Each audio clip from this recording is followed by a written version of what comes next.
All right, good afternoon. Welcome everyone to a very special Marine Mammal Monday. We're so excited to be here with you today during Sea Otter Awareness Week. We have a very special program planned for you today. And as you can see, I am joined by two other team members, Sophia Lyon and Jane Rudebusch. And I'll give them a minute to introduce themselves in a moment. But before we jump in today, wanted to find out where everyone is tuning in from, give people a chance to join. So feel free to let us know in the comments where you're tuning in from today. And again, welcome. We're doing a very special Marine Mammal Monday in honor of Sea Otter Awareness Week. We're so excited to be here with you. We've got two guests today for our very special program. So as I'm watching these numbers climb and people join, feel free to let us know in the comments where you're tuning in from. So we are doing this very special Marine Mammal Monday for Sea Otter Awareness Week because this week, if this is your first Sea Otter Awareness Week event, actually throughout the whole week, we have the Defenders of Wildlife, Sea Otter Savvy, and lots of organizations coming together to celebrate Sea Otter Awareness Week, all about the ways that we can come together and celebrate how we protect sea otters. So we're always really excited as the Marine Mammal Center to join in on this week and help support any protections around sea otters. Obviously, at the center, we actually take care of sea otters as well. So it's a passion of ours. And we're so excited to be celebrating this week. I see some people already sharing where they're from. We've got Robin joining from Mill Valley. Hi, Robin. Diane from San Simeon. We have Harmony in Alameda, Lindsay in Sacramento, Pam Brooks on the East Coast. Welcome, Pam. Margaret from Glendale, Araceli from Mexico. Hola, bienvenidos. Gina from Moss Landing. We've got so many wonderful people joining. Thank you so much for joining our very special Marine Mammal Monday around sea otters in San Francisco. So feel free to keep letting us know in the comments where you're tuning in from. So glad to see that so many are excited about Sea Otter Awareness Week. So today we're going to get to hear from Sophia and Jane, who are both graduate researchers, and we're going to hear a little bit more about the work that they've got to do with sea otters, working together with We're Here at Sea Otter Savvy. And we're really going to dive in, hear a little bit more about the northern extent of the sea otter range in California, and kind of discover the potential for migration into other areas, as well as the historical range in San Francisco and Northern California. So we're going to hear a lot of great information from these two today. And overall, our theme for Sea Otter Awareness Week is really about an ecosystem mosaic, where if you remove key elements in that mosaic, for example, a sea otter in their ecosystem, it's going to damage that structure and that ecological picture will be incomplete. So that's really what's bringing us together this week for Sea Otter Awareness Week. So without further ado, I'll just quickly introduce myself. My name is Laura Gill. I'm the Community Engagement Manager at the Marine Mammal Center. So it's my pleasure to be here today kind of as a moderator and host for our two wonderful guests. And I'll actually turn it over to let Sophia and Jane introduce themselves. Sophia, would you like to go first? Yes. Hi, my name is Sophia Lyon, and I started doing sea otter research about 5 years ago, working in Monterey. And that took me up to doing graduate work at the University of San Francisco. And so I'm going to share findings from my thesis today. Wonderful. Thank you so much. Looking forward to hearing more. And how about you, Jane? Yeah, hi everyone. I'm Jane Rudebusch, and I started working with sea otters about 7 years ago. Like Sophia, I started in Monterey Bay, working with the wild otters down there. And I completed the work that I'll be sharing with you today during my graduate research at San Francisco State University. Wonderful. Looking forward to it. Thank you both so much for being here today. So we'll get to hear from both Sophia and Jane, and then we'll have some time at the end as well to get any questions that you might have. So throughout the presentation, feel free to leave comments, questions, and we'll be sure to get to those at the end of their talks today. And additionally, to help along with this research and with Sea Otter Awareness Week, we also have got a survey that we'll put directly into the comments there for you, just to get some comments and ideas around what a sea otter reintroduction how that might impact you. We want to hear from you and your voice. It really matters. So we'll put that survey in the comments here, and feel free to click away and do that as you continue throughout this week. So, with that being said, I think we'll go ahead and jump into hearing from Sophia first, and then we'll kind of transition over to Jane and have questions at the end here. So, we're going to go ahead and pull up Sophia's presentation, and we'll say goodbye to Jane for now and bring you back out in a little bit. All right. So we've got Sophia's slides up. And whenever you're ready, Sophia, feel free to take it away for us. Awesome. Well, yeah, thanks so much, Laura. Again, my name is Sophia Lyon, and today I'm going to talk with you about southern sea otter foraging behavior at their northern range extent. And I was completing this work as a master's student at the University of San Francisco, working in the lab of Dr. Nicole Tometz. So first, again, I just want to say thank you to Sea Otter Savvy and the We Were Here program for helping me to share this work today, and thank you to the Marine Mammal Center for hosting us. So let's get into it. Next slide. I'll do the next slide. There we go. Sea otters are keystone species in coastal ecosystems, and in their role as a top predator, they enhance the stability and biodiversity in kelp forests and estuaries. Now let's take a closer look at where sea otters are distributed. Next. So this map shows the historic and current distribution of sea otters in the North Pacific. So areas in yellow show the historical sea otter range, while the areas in purple represent the current sea otter range. Sea otters were hunted to near extinction during the fur trade of the 18th and 19th centuries, and following legal protections set in place in the 1900s, sea otter populations were able to grow in number and distribution from these remnant groups. Specifically in California, a remnant population of sea otters were found in Big Sur, and they expanded from there. However, as we can see, much of their historic range along the west coast of North America is still missing its top predator, likely causing an overall decrease in ecosystem functioning. Next slide.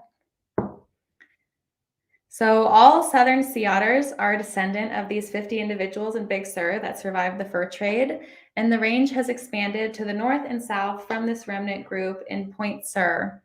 And this map shows the current distribution of southern sea otters, which occupy habitat from Pigeon Point in the north to Gaviota State Beach in the south. This map also shows the densities of sea otters along the coast, with yellow indicating lower density and red and orange indicating higher densities. So next. Generally, there are a few metrics that are used to assess sea otter populations. One is diet composition, two is diet diversity, and three is energy intake rate. So having a measure of these three items can help to better understand population status in specific regions. So foraging behavior has been studied along much of the current range, and this has informed our understanding of regional population dynamics. The range center is thought to be at or nearing carrying capacity, with limited ability for population growth. Therefore, the range peripheries at the north and south provide the greatest opportunity for sea otter population growth, given their lower density and potential for range expansion. However, little is known about the dynamics at the north end of the range. Oh, that's good. Go ahead. So let's take a closer look at the northern range extent. My study is focused at Año Nuevo State Park, which is about 60 miles south of San Francisco. So in the map on the right, Año Nuevo is shown in green, and the blue area represents where I conducted my observations. Sea otters first settled at Año Nuevo around 1988, and this has since been the area where northward range expansion has stagnated. And very little information exists pertaining to habitat quality, prey resource base, or diet composition at this northern range extent. Next slide. The leading theory for this lack of northward range expansion is the high rate of mortality due to white shark bites on sea otters. So in these cases, white sharks mistarget sea otters for seals as prey. However, they do not consume the sea otters, but these bites are still fatal. And white shark-related mortality has increased over the past decade at both the southern and northern range edges. So we know that this is an issue for population recovery, but it may not be the only factor limiting range expansion, particularly because the lack of northward range expansion predates the current and ongoing increase in shark-related mortality. So there's definitely more to learn about here. Next slide. So I studied the population dynamics and foraging ecology of sea otters at the northern range extent, as this region of the population has historically been understudied. The map on the right again shows the density of sea otters across their range, with yellow being lower density and red being high density. The black boxes represent a few of the areas that have been well studied by researchers over time. Next, so most of the research is occurring around the central and southern portions of the range, and then the red box around Año Nuevo shows my study site at the northern range extent. So overall, my aims for the study were as follows. 1, to determine the diet composition and foraging behavior of individuals in this region. Next. 2, to compare established foraging behavioral metrics such as diet diversity and rates of energy intake in the north to previously collected data from both high and low density populations in California. Next. And to evaluate how these data may inform our understanding of range expansion and population recovery of this threatened keystone species. So all of this is to better understand this northern population and to better inform our understanding behind the lack of northward range expansion. Next slide. So moving into methods. To assess diet and foraging behavior of sea otters at Año Nuevo, I collected foraging data from shore with a Questar spotting scope. And the picture in the top left shows what it looks like to watch an otter through a scope.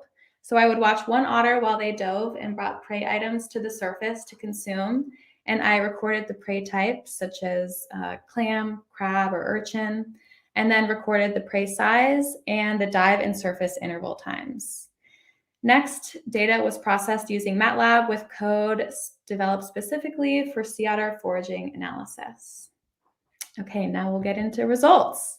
So in this figure, you'll see the proportion of different prey types that make up the average diet of an otter at Año Nuevo. So this is made up of nearly 3,000 dives over the course of an 18-month period.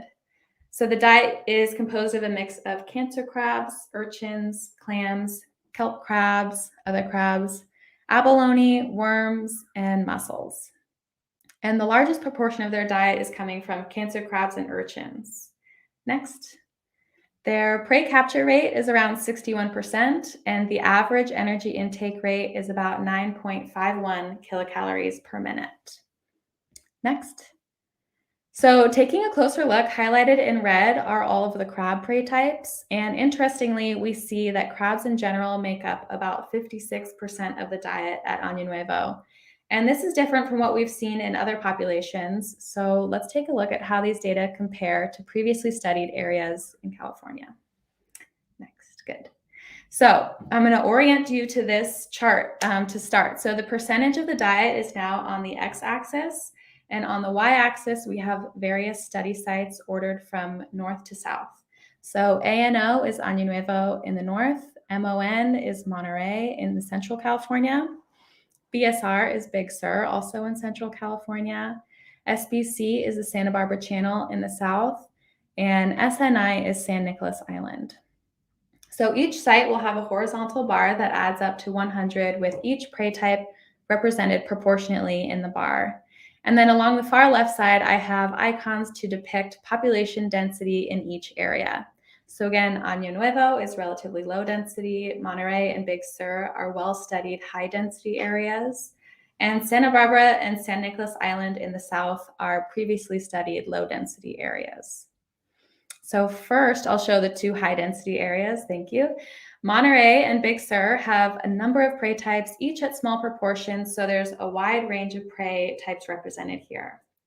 Next, I'll show the two low-density sites, Santa Barbara Channel and San Nicolas Island, and they have fewer prey types with one or two dominating the diet composition.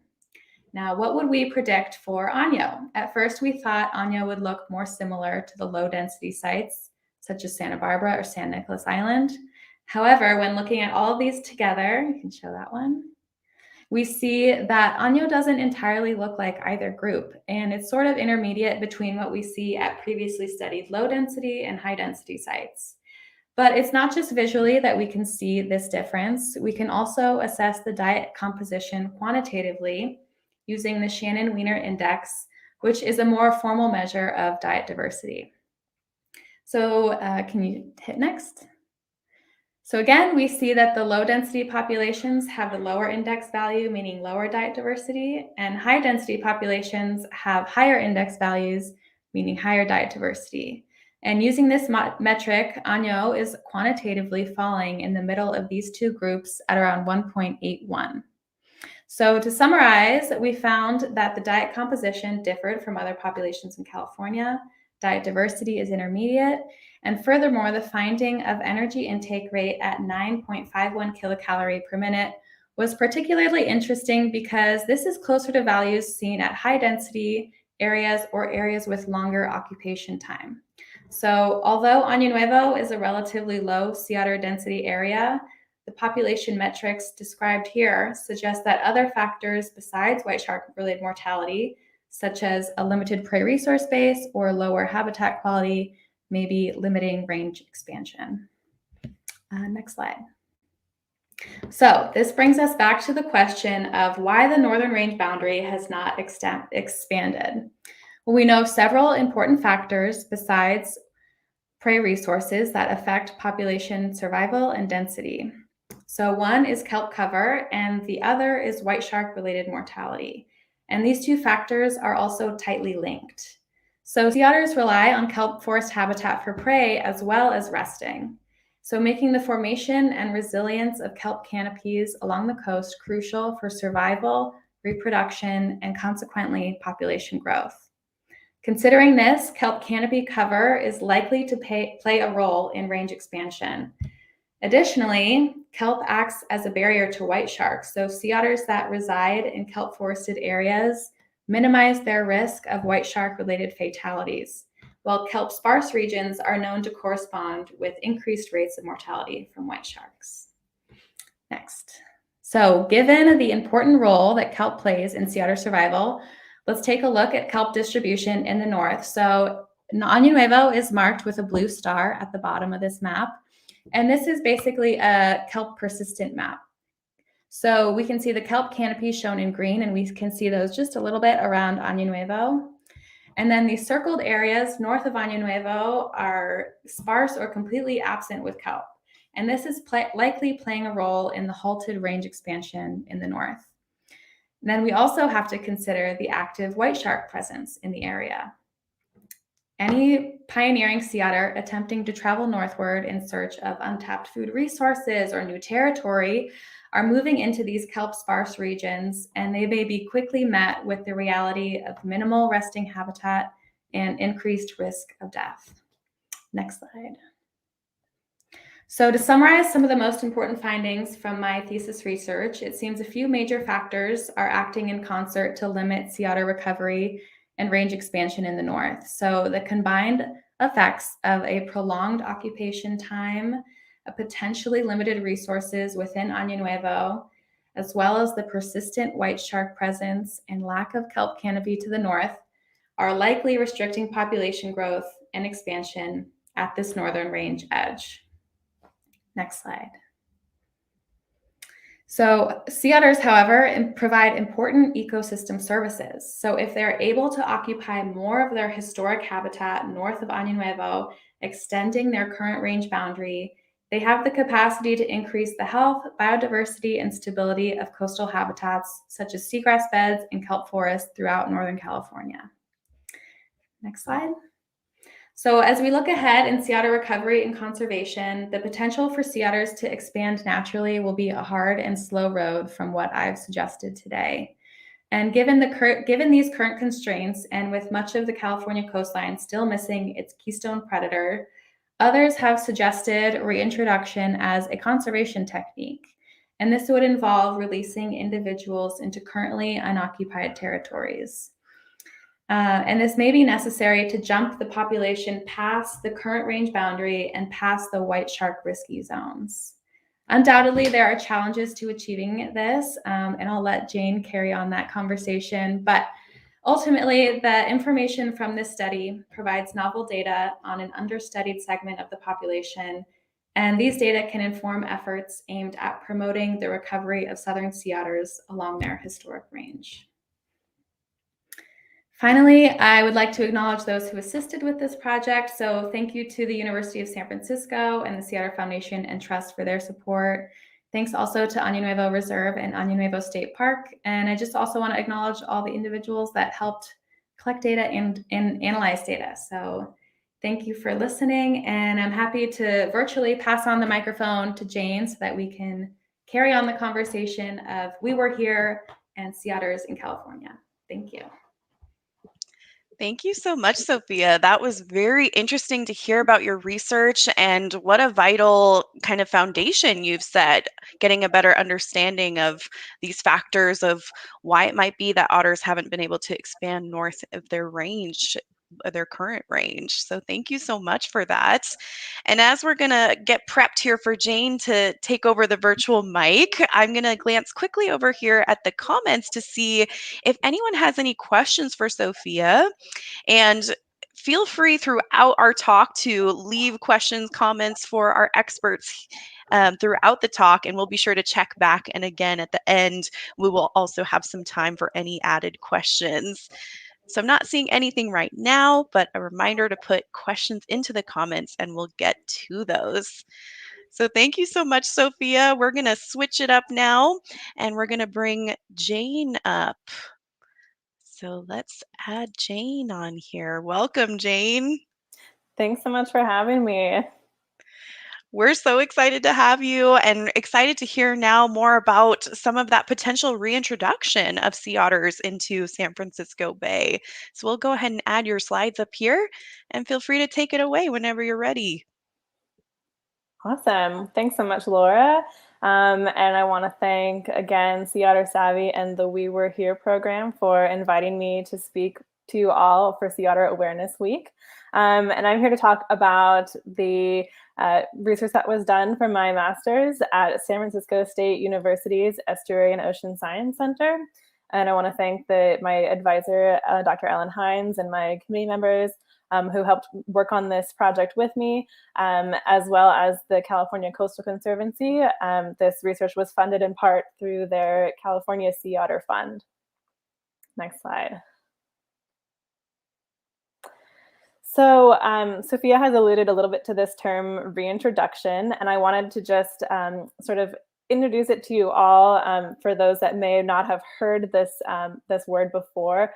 So reintroduction is a conservation tool that we use to help establish a species in an area in which it was once occurring, where it once lived, but from which it has since been extirpated or become extinct. Next slide. You may be familiar with conservation reintroductions before. One of the most sort of famous or well-known examples is the gray wolves being reintroduced into Yellowstone in the late 1990s. But reintroduction is a technique that's used throughout the world. It's often used in Australia, New Zealand. In the bottom corner, that is an image of an eastern quoll. That's a little marsupial in Australia being reintroduced into its native habitat. It can be used on both plants and animals. So in the San Francisco Bay, we have an endemic plant, Sueta californica, that's currently being reintroduced to the baylands around the San Francisco Bay. And I also just wanted to quickly highlight another reintroduction program that is both ongoing, of course, with California condors being continually sort of reintroduced back into their wild in California. But coming up fairly soon, I believe, there's actually a really exciting development with California condors, in that they're going to initiate a reintroduction program, returning them to their historic homeland up in Northern California in Redwood National and State Park, in partnership with the Yurok tribe. So just yet another example of a species reintroduction program. And reintroduction is something that we are talking about with southern sea otters as well. And so currently we are looking and thinking about places that we might reintroduce sea otters to. As Sophia mentioned, sea otters are having difficulty expanding their range into their historic territories, and their population growth is struggling because of that. So species managers are looking into using this conservation tool to help sea otters expand their range, and have identified some places within California that might be suitable for the return of sea otters. And one of them is, of course, California's largest estuary, San Francisco Bay. Next slide, please. So why San Francisco Bay? Why would we want to return sea otters here? I think it's really important to emphasize that this is their historic homeland. We know from historic records and from archaeological records that sea otters inhabited San Francisco Bay in great numbers, but they were hunted out during the fur trade of the 17th and 1800s. So San Francisco Bay can provide a lot of potential benefits to sea otters. If we look at the next slide, we'll see yet again a map of that sea otter range extent. And as Sophia mentioned, their range is currently being sort of held in place in part by this increase in mortality from white sharks, but as her research has shown as well, their range is being constrained to this region by less favorable kelp forest habitats just to the north, maybe some differences in food availability. And so picking up sea otters or releasing them from a captive setting into San Francisco Bay would sort of help bridge that gap between this mainland population and return them to this estuarine environment. Estuaries provide a lot of important benefits for sea otters. One being it provides protection from these white sharks. It provides them often some good food and habitat resources, and some modeling work done by one of my collaborators, Dr. Brent Hughes, who is also a sea otter savvy speaker this week, has shown that within about 50 years, a resident sea otter population in San Francisco Bay could reach a population of about 6,600 individuals, which would just roughly triple their current population size here, and it would lift them well above their delisting criteria from the Endangered Species Act. So from a conservation perspective, San Francisco Bay offers a sort of a really exciting opportunity for increasing the population of sea otters substantially by bringing them to this habitat in which they can expand, protected by some of their main sources of threat. Next slide. In addition to sort of the benefits that this estuary can provide to sea otters can also provide benefits to the estuary through their role as a keystone species. They can actively play a role in maintaining the health and biodiversity of both eelgrass ecosystems and salt marsh ecosystems. And with ongoing restoration work of the salt marshes and the eelgrass in San Francisco Bay, sea otters can provide sort of a helping hand in these restoration efforts, which is another sort of reciprocal benefit that sea otters can provide to estuaries and estuaries can provide to sea otters. Next slide, please. So those are sort of the rewards or the opportunities for sea otters in San Francisco Bay. But what are some of the potential challenges? So why would we not want to bring sea otters back to San Francisco Bay? And one of the biggest or sort of the main concerns that I focused on in my research, if we look at the next slide, is the fact that San Francisco Bay is a really highly urbanized estuary. Anyone that's ever visited or lives around the bay has taken any time to look at the waters knows that it is a very busy place with a myriad of different types of human activities that occur both on the water and on the shoreline. And these have fundamentally changed the landscape of San Francisco Bay since the time that sea otters last permanently inhabited it. So things like vessel traffic from a variety of the different ships that transit the bay, pollutants, including oil and other contaminants, and all these different sort of sources and impacts that are caused by human use of the bay have the potential to really undermine sea otter success in this estuary. So on the next slide, please.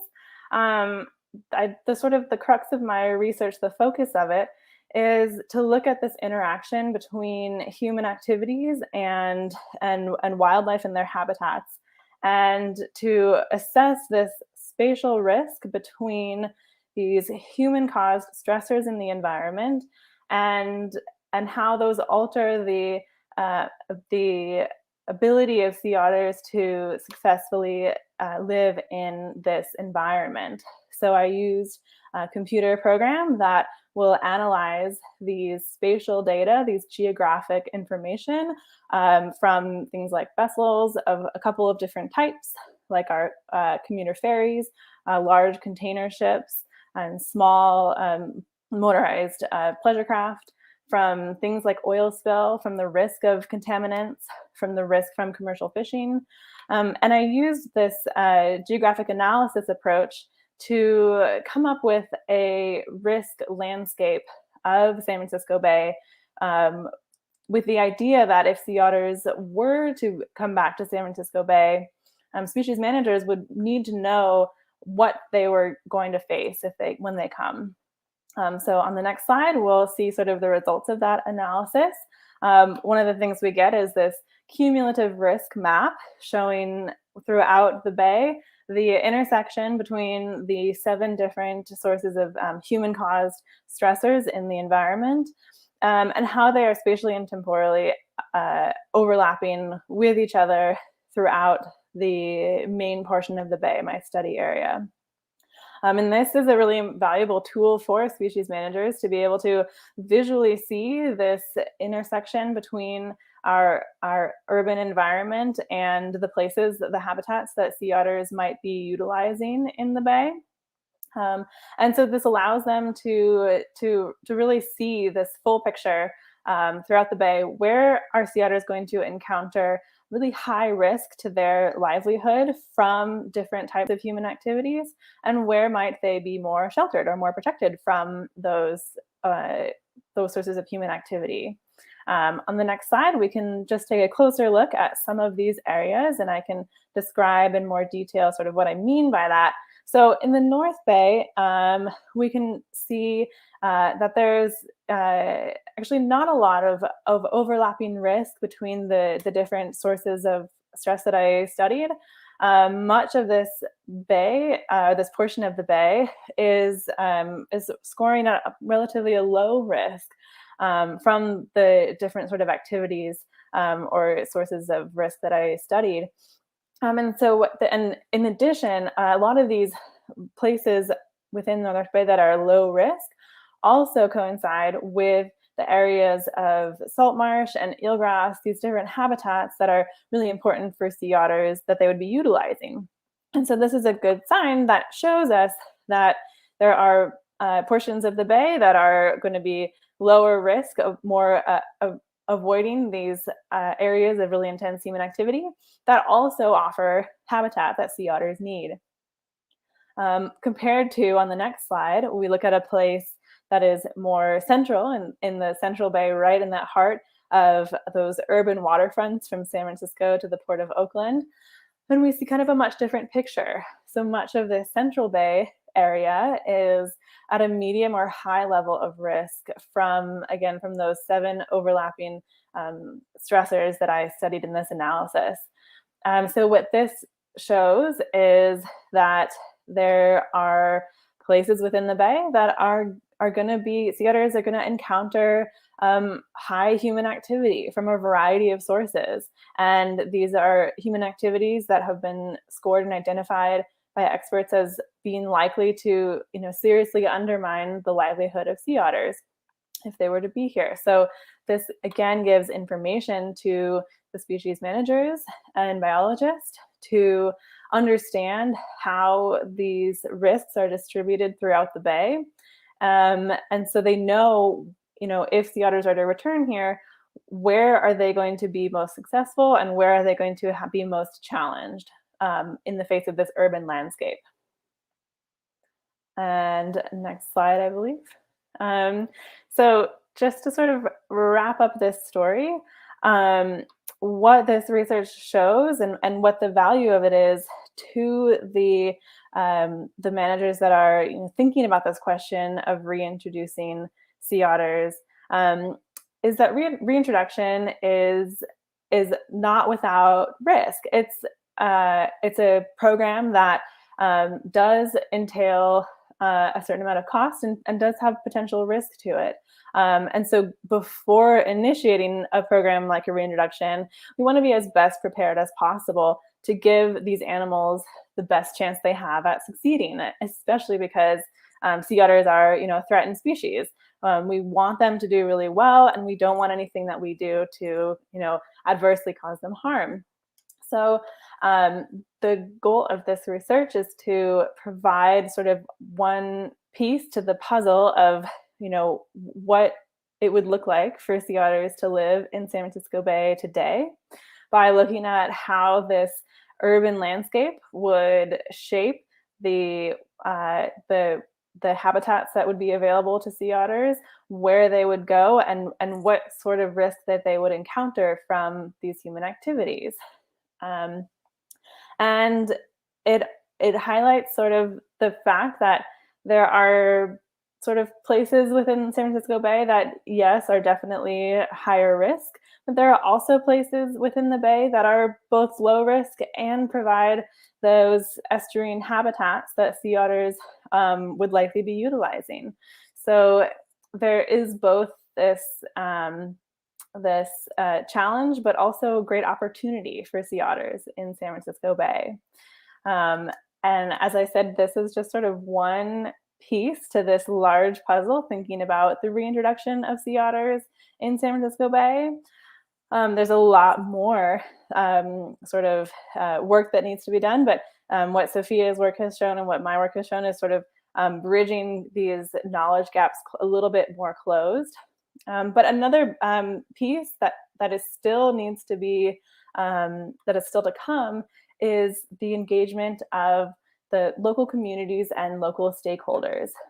With any reintroduction program, this is crucial. So stakeholder engagement and the support of communities, or the communication with local communities and local stakeholder groups, is vital to the success of any species reintroduction program. And that is going to be true for sea otters in San Francisco Bay as well. And so lastly, I want to just highlight again the work that the We Were Here program is doing and the stakeholder survey that they've created for people like you to lend your voice to this effort. The species managers really want to hear from you, from the stakeholders, from the local community, how do you feel about this reintroduction of sea otters into San Francisco Bay? What are your thoughts? Let us know on that stakeholder survey. Your voice will make an impact on the future of sea otters in the Bay in San Francisco. So thank you all for listening. I'll turn it back over to Laura.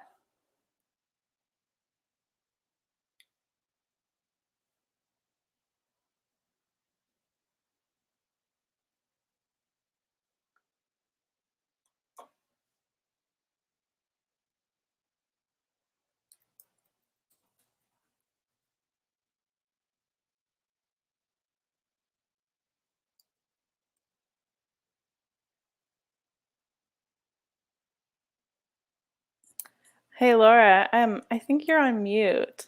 We can't hear you. Oh my gosh, thank you so much. Sorry about that.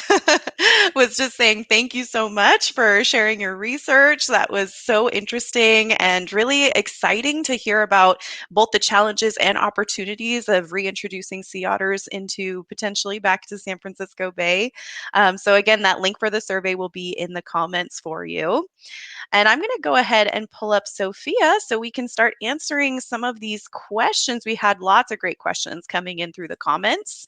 So we'll pull Sophia back up here and kind of get through as many of these questions as we can. So I think we'll start here and we'll kind of just bounce around. So feel free, either of you, to jump in wherever it makes sense. But we'll start maybe with Sophia. There was a question around the quality of food that the sea otters were eating in your study. There has been situations where there are kind of sea urchins that are not eating a lot of kelp, so maybe they're not as healthy as of a food source for otters. So what was the quality of that food?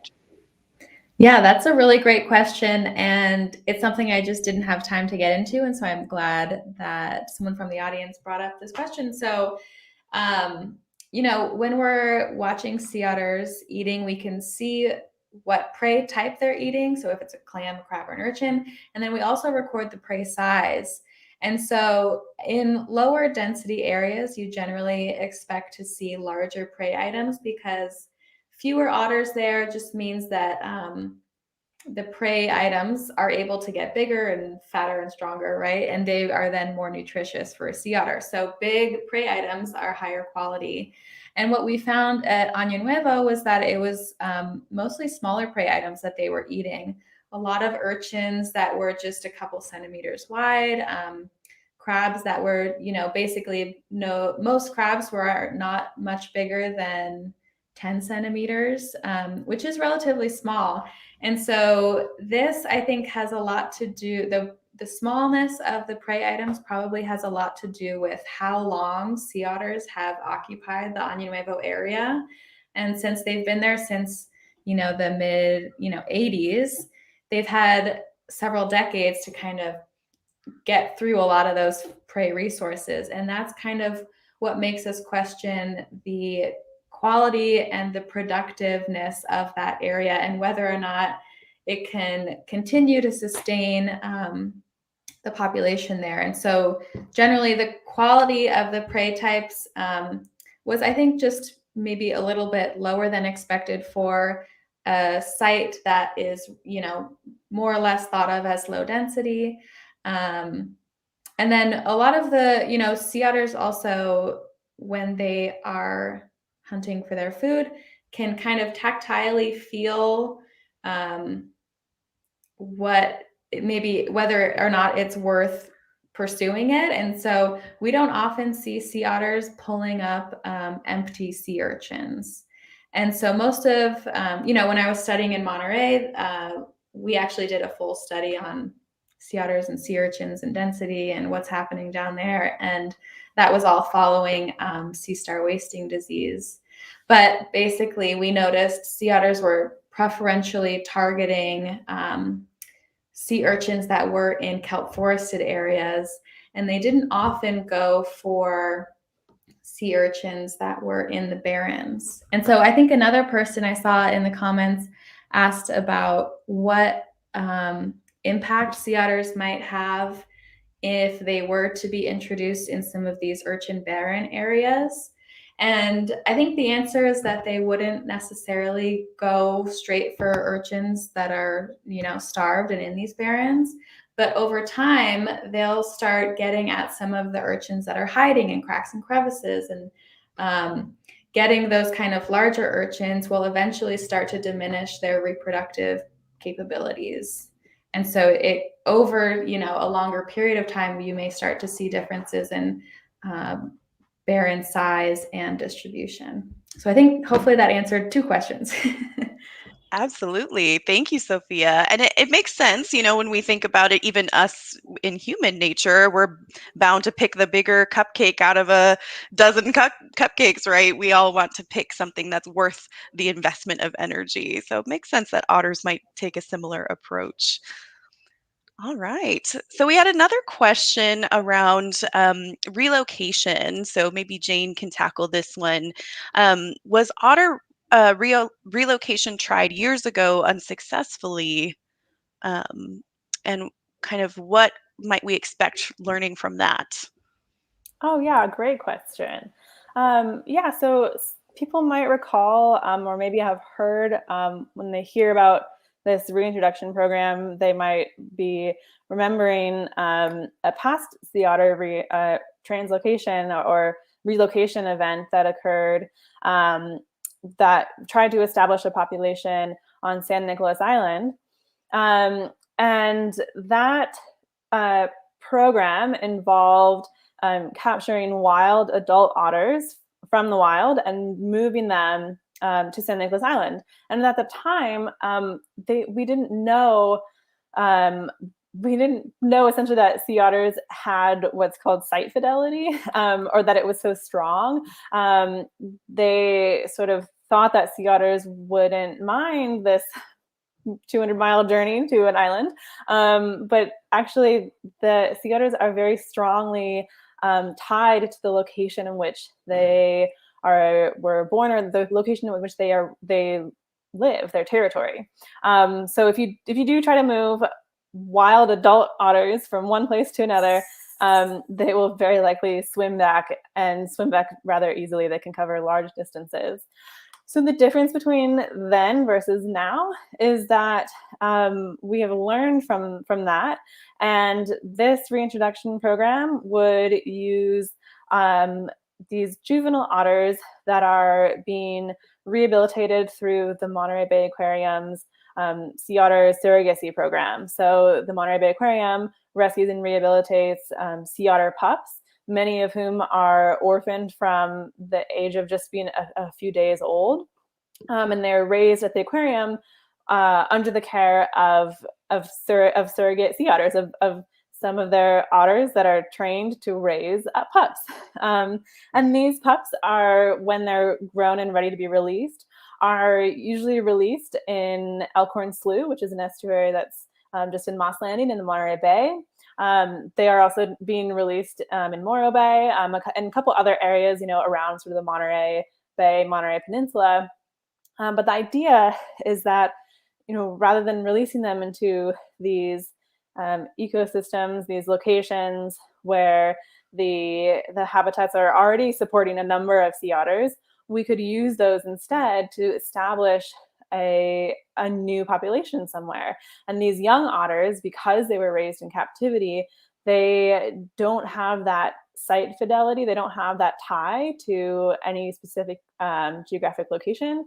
So they would not face that same predicament that the sea otters from the San Nicolas Island translocation did, where they would be trying to swim back to, where their territory was, where their home range was. So that's sort of the nuance between the two different programs. And we've learned a lot since then, and are able to sort of tailor our reintroduction to a technique that will hopefully ensure better success.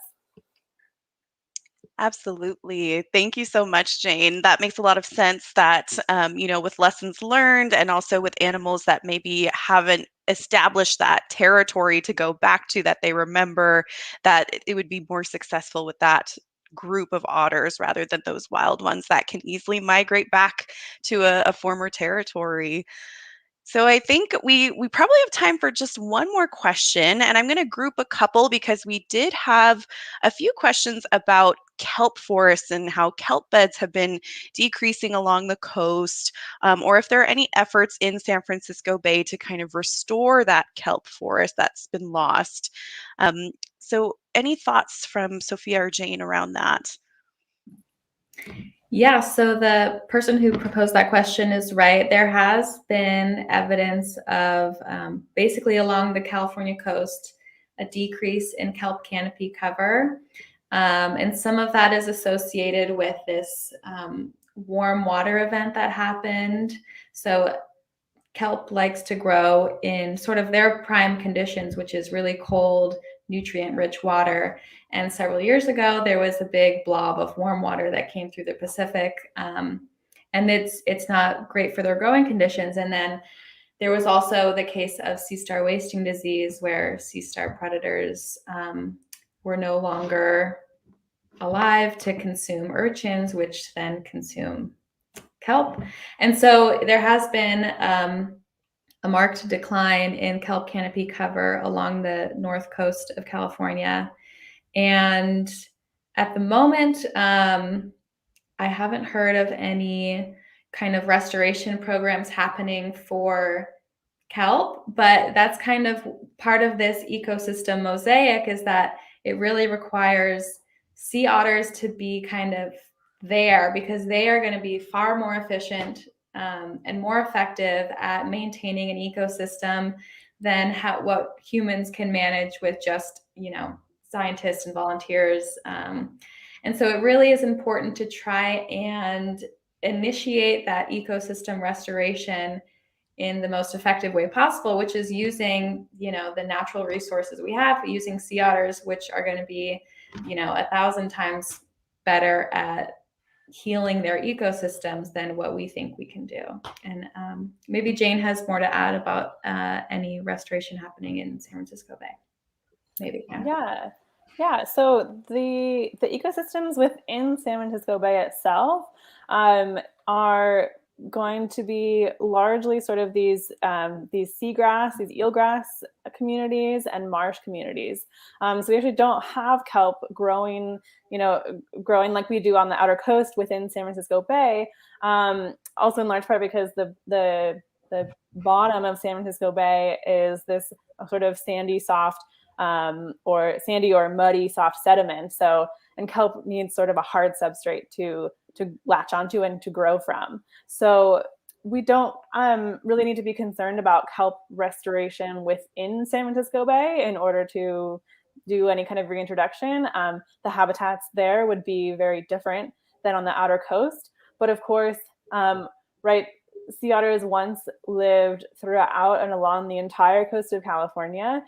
So thinking about the future of this population restoring or returning to more of its historic home range, not just San Francisco Bay, but throughout the entire coast of California, we certainly would want to see kelp to be flourishing again, and that will support and facilitate sea otters to be able to live there. But I think Sophia really hit it home that this kelp community is an ecosystem mosaic, and without all the pieces, it's really difficult to actually, restore and have that kelp restoration when some of the crucial pieces that most readily facilitate healthy kelp forests are not there yet.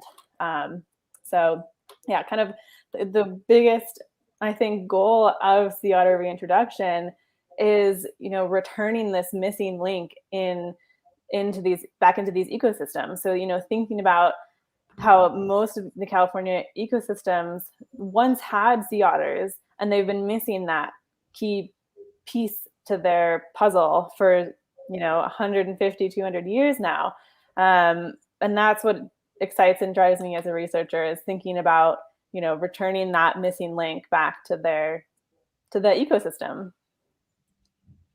Absolutely. And we draw kind of certain similar parallels at the Marine Mammal Center with our rescue patients. We, of course, want to rescue and protect these marine mammals that we care for, but ultimately the goal is that we wouldn't have to rescue. They'd have a healthy ecosystem, healthy environment that they could thrive in without that assistance. So, definitely a similar kind of chicken or the egg where we need to make sure that the ecosystem is healthy, and the way that we do that sometimes is through healthy individuals, and that kind of cycle, that mosaic that's being painted. So thank you both so much. That looks like all the time for our questions for today. However, I see so many wonderful questions still coming through in the comments here. So we will try our best to get back to you. If we didn't get to your question during the live today, we will get back to you by writing back in the comments. Thank you everyone for tuning in and for joining us for this very special Marine Mammal Monday in celebration of Sea Otter Awareness Week. Be sure to check out Sea Otter Savvy's website for other events happening this week. And thank you so much, Jane and Sophia, for your time and for your wonderful research that is really foundational for potentially getting these otters to continue moving back to their historic range. Thank you both so much. Thanks for having me. Yeah, thanks, Laura. Thanks, Jane. Take care, everybody. Hope you have a great rest of your Sea Otter Awareness Week, and we hope to see you all again soon. Thanks so much. And don't forget to take that survey that we shared in the comments earlier. We'll link it again for you. But just a reminder that your voice matters, and we'd love to hear what your thoughts and comments are around potential reintroduction of sea otters into San Francisco Bay. So take that survey. Thanks so much, everyone. Have a great day.